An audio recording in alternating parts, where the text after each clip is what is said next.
Irmão, minha irmã, abrir a sua Bíblia em Atos, capítulo 17. Atos, capítulo 17. Versículo 23. Atos 17, 23.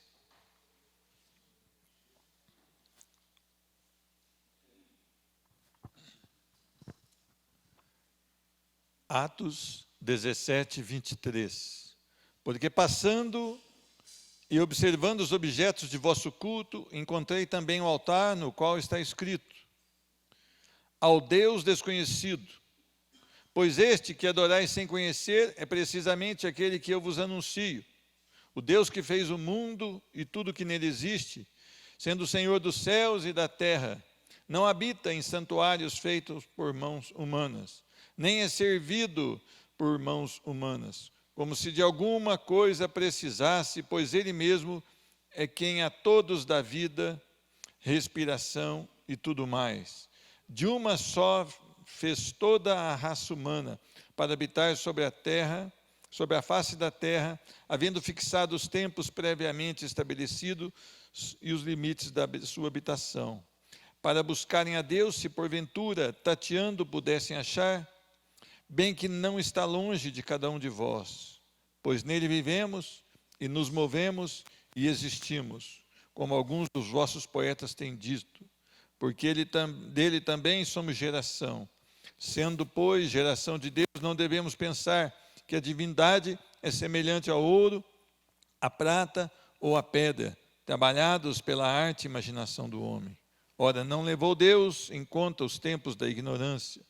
Agora, porém, notifica aos homens que todos, em toda parte, se arrependam, porquanto estabeleceu um dia em que há de julgar o mundo com justiça, por meio de um varão que destinou e acreditou diante de todos, ressuscitando-os dentre os mortos. Amém?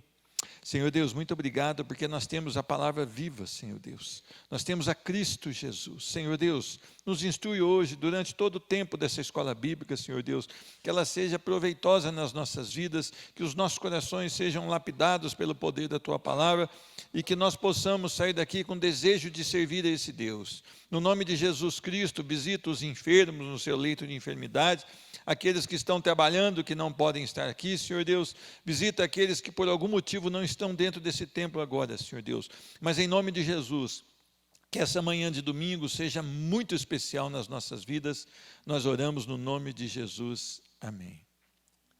Meus irmãos, Paulo estava em Atenas, mas se nós voltássemos ali no versículo 16, diz que o coração dele estava perturbado.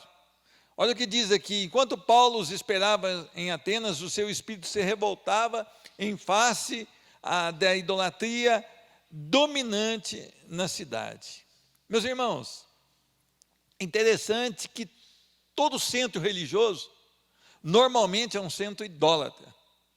Se nós não tivermos a palavra viva nos nossos corações, se nós não abrirmos a Bíblia, interpretarmos a palavra pelo Espírito Santo, nós seremos transformados em homens e mulheres religiosos. Meus irmãos, eu quero afirmar para você, se os cristãos evangélicos realmente lessem a Bíblia, meditassem, orassem, pedindo a Deus a instrução do Espírito Santo, 80% das igrejas evangélicas de Poços de Caldas seriam fechadas, porque não tem nenhum compromisso com a verdade, mas sim com a religiosidade. Eu quero dizer a vocês que Paulo estava com o coração, vamos dizer assim, revoltado, face àquela idolatria, face as pessoas tentarem buscar a Deus de uma maneira equivocada, ou quem sabe buscando outros deuses que não são o Deus verdadeiro.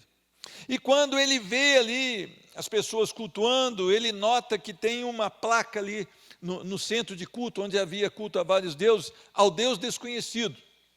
E Paulo então não perde a oportunidade. É aí que ele acha a porta de entrada para ele anunciar o Deus a quem ele servia.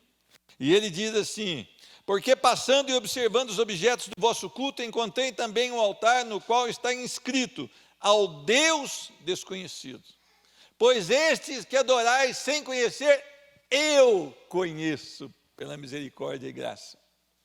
Meus irmãos, Paulo, ele tinha um objetivo: avançar com o reino de Deus, falar de Cristo Jesus, quão grandioso é Cristo Jesus, quão poderoso é Cristo Jesus, falar do Deus maravilhoso, que pode todas as coisas, que tudo formou.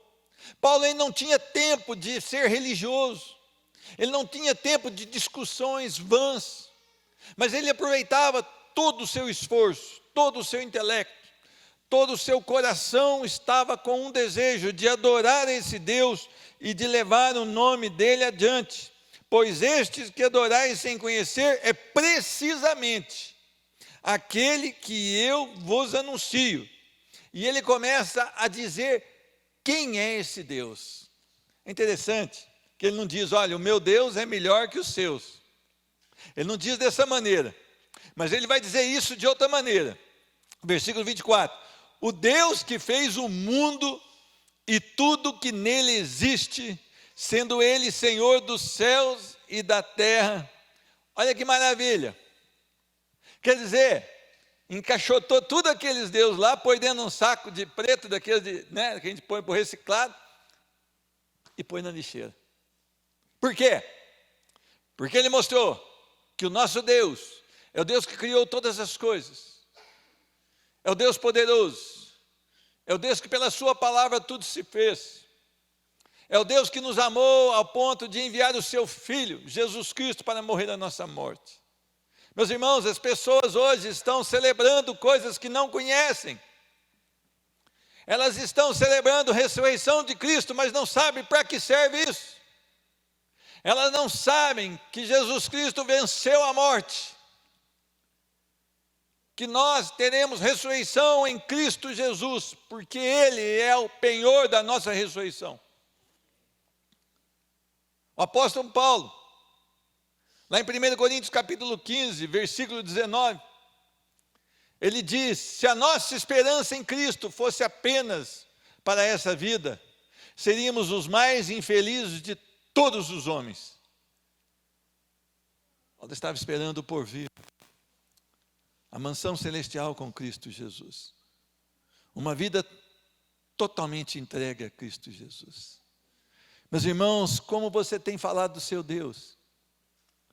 O seu Deus é aquele Deus utilitário que você fala, olha, meu Deus é bom, quando eu peço para Ele me curar, Ele me cura, quando eu peço para Ele me dar uma provisão, Ele me dá, quando eu peço para Ele, é isso? O seu Deus é muito maior que esse, porque Ele formou tudo pela sua palavra. Ele coordena todas as coisas.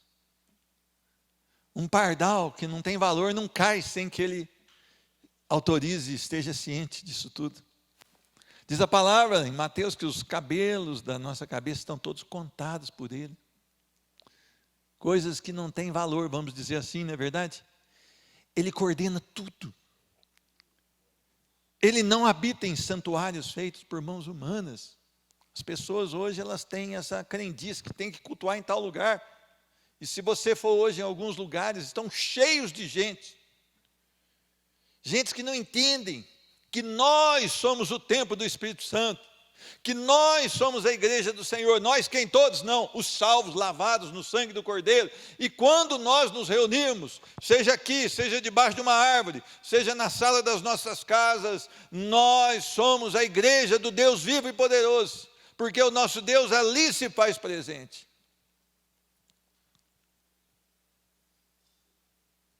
Meus irmãos, Cristo está presente constantemente no coração daquele que o tem como único e suficiente Salvador. Há uma promessa que o Espírito Santo habitará em nós, a partir da nossa conversão. E ele continua dizendo, ele não é servido por mãos humanas, como se de alguma coisa precisasse, pois ele mesmo é quem a todos dá vida, respiração e tudo mais. De uma só fez toda a raça humana para habitar sobre toda a face da terra, havendo fixado os tempos previamente estabelecidos e os limites da sua habitação. Meus irmãos, você não pode buscar a Deus tateando. É interessante que se você está no mais profundo abismo, lá Ele está. Se você estiver no mais alto que você puder subir, lá Ele está. Meus irmãos, nós temos promessas grandiosas aqui do nosso Deus para nós. E muitas vezes nós estamos fechados numa capa chamada religiosidade, que nos distancia cada vez mais do centro da vontade de Deus. E nós não conseguimos expressar que nós amamos a Deus, porque na verdade nós não amamos. Hoje, para os cristãos evangélicos, hoje é um dia separado para o Senhor. Onde estão os nossos irmãos agora? Onde estão os nossos irmãos?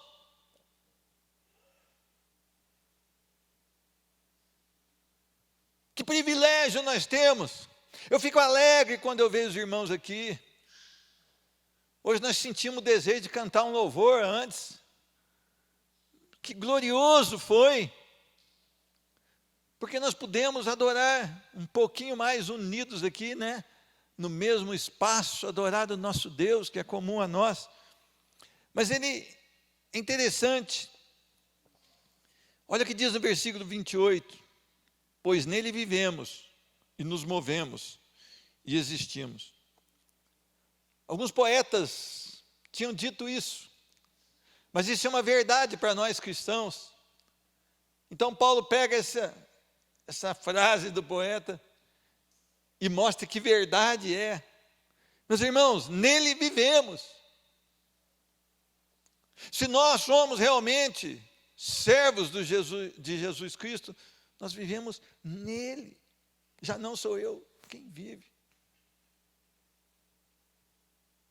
Nele nos movemos. Meus irmãos, olha que coisa maravilhosa. Nós temos que nos policiar todos os dias perante a palavra de Deus, porque a nossa conduta tem que ser uma conduta de quem se move em Cristo, porque nele nós existimos. Nós morremos, aquele velho homem morreu, e nasceu um novo homem em Cristo Jesus.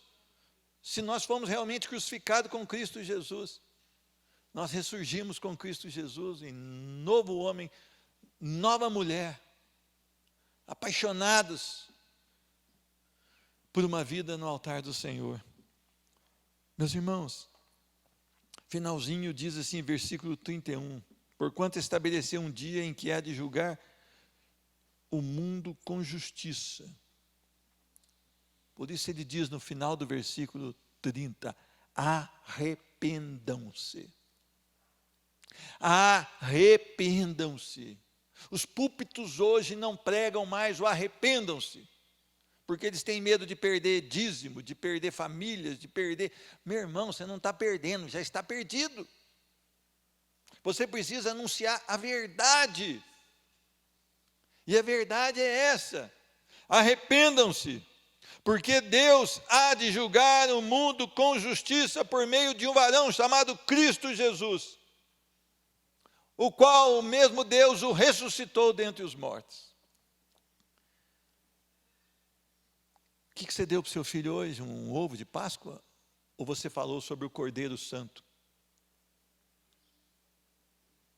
O que você vai ensinar para o seu filho hoje? Sobre o coelho ou sobre um cordeiro?